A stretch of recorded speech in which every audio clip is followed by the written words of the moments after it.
안녕하세요.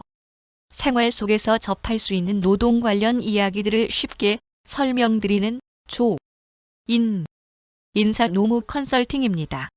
우리나라 노동법에서는 근로자 수에 따라 근로기준법이 적용되지 않기도 하고 몇몇 법조항들이 적용되지 않기도 하기 때문에 작은 영세 사업장에서는 상시 근로자 수를 계산하는 것이 가장 기본적이고 중요합니다.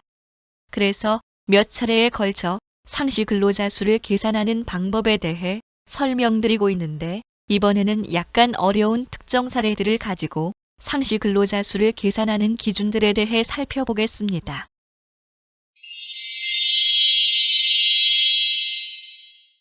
1. 특정일 근로하지 않는 자 포함 여부. 저희 회사는 업종 특성상 쉬는 날 없이 사업장을 가동하고 있는데, 주휴일의 경우에 생산직은 교대로 근무하고 사무직은 근무하지 않습니다. 상시 근로자 수 산정 시 주휴일에 대해 사무직을 연인원에 포함시키는 게 맞는지 아닌지 알려주세요. 고용노동부 행정해석에서는 연인원을 일정 사업 기간 내에 고용 근로자 연인원 수, 즉 고용관계가 유지되고 있는 인원수로 정의하고 있습니다. 말씀하신 사무직의 경우를 보면 주휴일에 근무하지 않았다 해도 고용관계는 유지되고 있기 때문에 사무직도 상시 근로자 수 산정 시 연인원에 포함하셔야 합니다. 참고로 행정해석에서는 노동조합의 쟁의에 참가한 근로자도 고용관계가 유지되고 있으므로 상시 근로자 수 산정 범위에 포함된다고 해석하고 있습니다. 2. 교대제 근무 시 상시 근로자 수 산정 방법. 저희 식당은 24시간 운영되고 있는데 7명이 줘야 12시간씩 교대제로 일하고 있습니다. 취업규칙 미신고로 진정이 제기되었다고 하는데, 취업규칙은 상시 근로자가 10명 이상이어야 의무사항이고 우리는 7명이거든요. 어떤 바보 같은 녀석이 신고를 했는지 모르겠네요. 연인원 수를 산정할 때는 통상 근로자, 기간제 근로자, 단시간 근로자 등 고용 형태를 불문합니다. 그렇다 보니 통상 근로자와 단시간 근로자의 소정 근로 시간이 상이한데도 그건 무시하고 상시 근로자 수 산정 시 차이를 두지 않고 있습니다.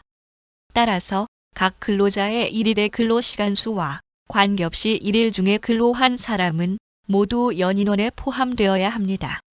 7명이 아니라 14명으로 보고 상시 근로자 수를 판단해야 한다는 거죠. 어떤 바보 같은 녀석이 아니라 아주 똑똑한 직원을 두셨습니다. 3. 격일제 근로자의 경우. 저는 작은 회사를 운영하고 있는데 근로기준법 적용 대상인지를 판단하려고 합니다.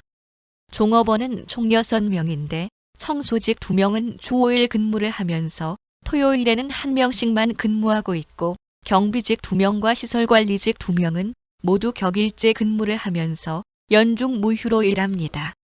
격일제 근무자들의 경우에 근무하는 날만 상시 근로자 수로 포함하면 저희는 근로기준법 적용을 안 받을 텐데요. 경비직과 시설관리직이 하루에 1명씩 24시간 교대제로 근무하고 있을 때 비번일에 쉬는 인원을 어떻게 할지에 대해 물어보셨는데, 여기서 연인원이라는 것은 일정 사업 기간 내에 고용관계가 유지되는 인원수를 말합니다. 격일제 근로자가 비번이라고 하더라도 고용관계는 유지되고 있기 때문에 연인원에 포함시켜야 합니다. 그래서 상시 근로자 수는 6명입니다. 축하드립니다. 근로기준법 적용을 받으시게 되었습니다. 4. 사유 발생일의 의미. 근로자 A씨는 2018년 3월 1일에 입사하여 입사 첫날부터 야간 근로를 하였고 그때부터 25일간 근무하였습니다. 근로기준법상 상시 근로자 수가 4명 이하인 경우라면 야간 근로 수당 적용을 안 받을 텐데, 이 회사의 일자별 근로자 수는 그 사이를 왔다 갔다 합니다. 그래서 사유 발생일을 언제로 판단할지가 중요한데, 야간 근로를 시작한 날짜로 봐야 할지 퇴직한 날로 봐야 할지 수당을 줘야 하는 월급날이 사유 발생일인 건지 문의드립니다.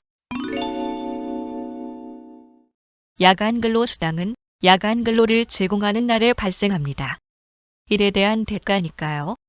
월급날이라는 건 각각의 근로 제공에 따라 발생한 야간 근로 수당을 매번 주기 어려우니 편의상 합산하여 지급하는 거라고 봐야겠지요. 따라서 최초 야간 근로를 제공한 날을 사유 발생일로 보고 그 이전 1개월을 기준으로 산정해야 합니다. 5. 관련 있는 사업장의 경우 저는 K주차장에서 주차 관리를 하는데 이 K주차장은 인근 L식당의 전용 주차장이라고 표시되어 있습니다. K주차장 근무자는 2명이고 L식당은 5명입니다.